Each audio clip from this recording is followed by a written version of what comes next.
Yo, Sanjo Uchiha here, people. Welcome to my episode 126 review for Dragon Ball Super.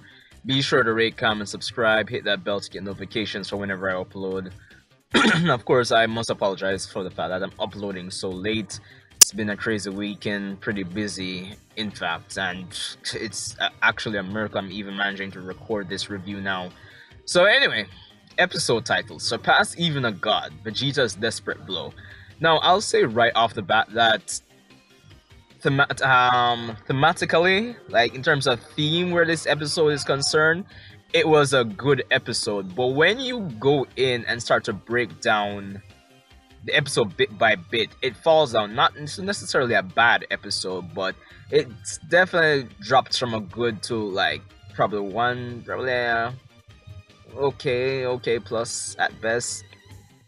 And to even add to that, if you're just watching it casually, the entertainment value is there. But honestly, when you really break this down, the episode wasn't really. There's some nitpicks I have, but let's get right into it. So, starting off the episode, first thing, I must also admit, I've never really had a problem with the preview at the start of the episode, them adding that. But when you have the preview, then the opening, then the recap, and then you decide to actually play back a scene like one for one from the previous episode, then there's definitely a problem. Like, definitely stalling for time to that degree is on some One Piece levels, honestly. And the fact that I mentioned it goes to show you that production wise, I don't know what's going on here. But anyway, that was definitely a minus for the episode for me. Definitely took up some unnecessary screen time right there.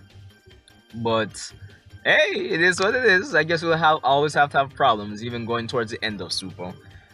But going into the next section here, Android 17 definitely continues to prove that he's the real he's the real MVP where this tournament of power is concerned in terms of his performance and all that. Although I do respect his whole run, I guess hit and run strategy, it's starting to become a bit in terms of why Topo can't ring him out up to this point, honestly. And even though there was one stupid scene here. Like, it's probably the dumbest part of the episode, honestly. Like, after 17 he realizes that, Topo uses his energy of destruction on a little mountain and it collapses, and he tries to use that as some form of strategy. I don't know why the characters were, like, rejoicing after that he pulled it off and buried Topo in rubble. That... it's like... Did you guys really expect that to work? Like, well, whatever. But that was another negative, obviously. The next side of things is Frieza coming back, which kind of, I guess, gets rid of the whole, Frieza being left in the ring by the end of it unconscious and forcing Universe 7 to win by that means. But Frieza coming back using different methods to fight, definitely a plus.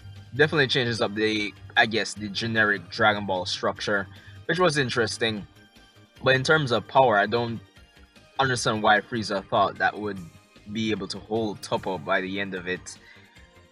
And God, the problems just continue. Toppo receives such a massive power up that it seems hard to believe that Frieza and 17, well, Frieza not even in his golden form can match him, even if it's just Ki Blast at this point. But it was good to see the writers come out and put in that line of dialogue that, Toppo is... It's implied that he's holding back by not using too much of his energy of destruction on them there, and all of that. Of course, we eventually segue into Goku and Vegeta versus Jiren again, with the effects of their battle reaching all the way over to 17 and Frieza versus Toppo, essentially. And the episode continues to make no sense here because Jiren fires a blast that's intended for Goku and Vegeta, and it hits 17 and Frieza head on. And by the end of this episode, 17 is still He's damaged, but he's okay. Like, I'm not understanding what's going on here, people. There's. Sorry if my background's a bit noisy. You guys here watching football more than likely. But yeah, so not making any sense here. But anyway, so at this point, Topo and Jiren decide to split up the crew. So Topo takes on Vegeta. 17 and Frieza are basically missing in action at this point, and surprisingly, they don't show Goku taking on Jiren, and I guess it's a good thing because that would have been another way to actually discredit this episode, honestly. But anyway, so we have Vegeta going up against Topo, and we. Honestly, the best thing I saw about this fight, and it's actually one of the reasons the episode helps, it kind of helps it to stand out by itself, is the battle of ideologies that's here with Vegeta versus Topo.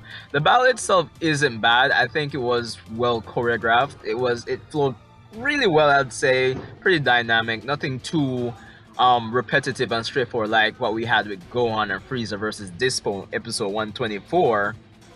But at the same time, it lacks some consistency in terms of the writing that was established in 125. So Topo goes in, he's overwhelming Vegeta. Vegeta's managing to hold his own. Of course, Topo mentions that, hey, if this is all your new form is capable of, then you'll never beat me. Of course, Vegeta acknowledges that Topo has increased in strength dramatically by even wondering if it's the same guy and all that. Of course, Vegeta mentions the whole, you're preaching justice before now destruction. And it's this battle of ideologies. It's not in your face all that. It's kind of subtle, but at the same time, it helps to really uplift the episode as Topo overwhelms Vegeta. Vegeta finally thinks of Bulma and his actual family as a means to actually push forward, which I thought was a plus. But at the same time, Vegeta suddenly just being able to overwhelm Topo, that was I could sum up the problem with this fight in one particular scene when Topo fires the blast against Vegeta and Vegeta just powers up, and then Krillin asks what's that, and Gohan's like, oh, that's awesome. Felt like the writers were just like, okay, we don't know what to say, we just roll with it. So I'm like, okay, Vegeta's overwhelming him, but I like how the consistency is maintained by the writers, forgetting that Topo can use his energy of destruction as a means to, protect himself from physical damage. And that's obviously evidenced by the fact that in last week's episode, Gohan himself even acknowledged it if they attack him directly that, hey. So, it would have been interesting to see Vegeta get around that, but whatever, consistency out the door.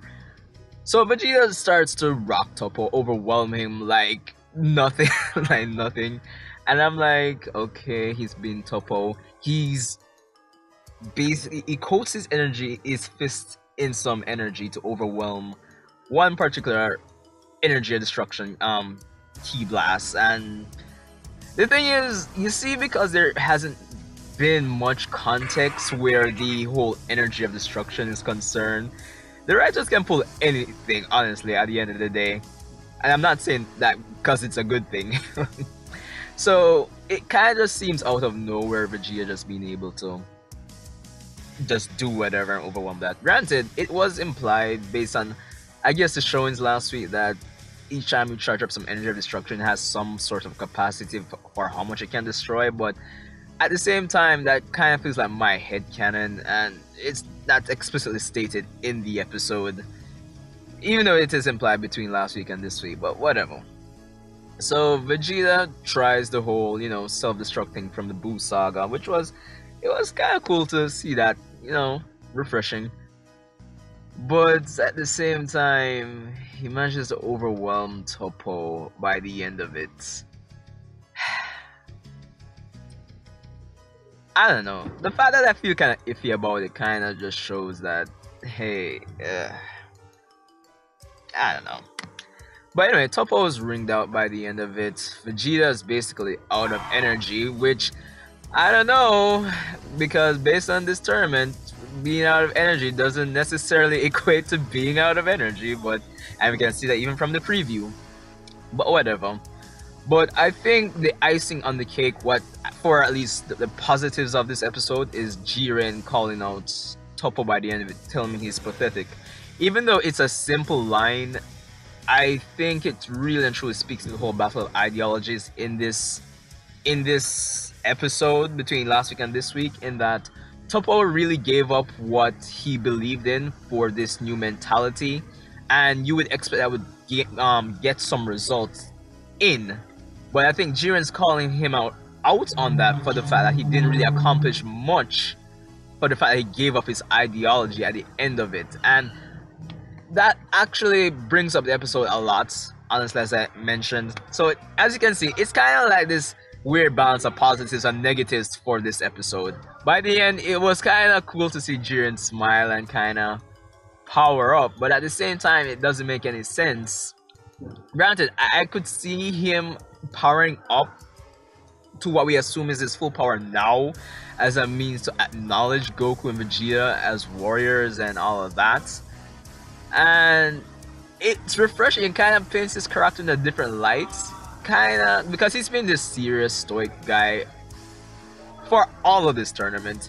But it was still refreshing to see him smile and all of that, I guess. But him powering up now doesn't make no sense. If Vegeta's out of power, Goku's not really doing much by himself, and 17 shouldn't be really all that. And Frieza's still missing in action, so I guess the theory of Frieza staying in the ring, it went off and now it's back on. But all in all,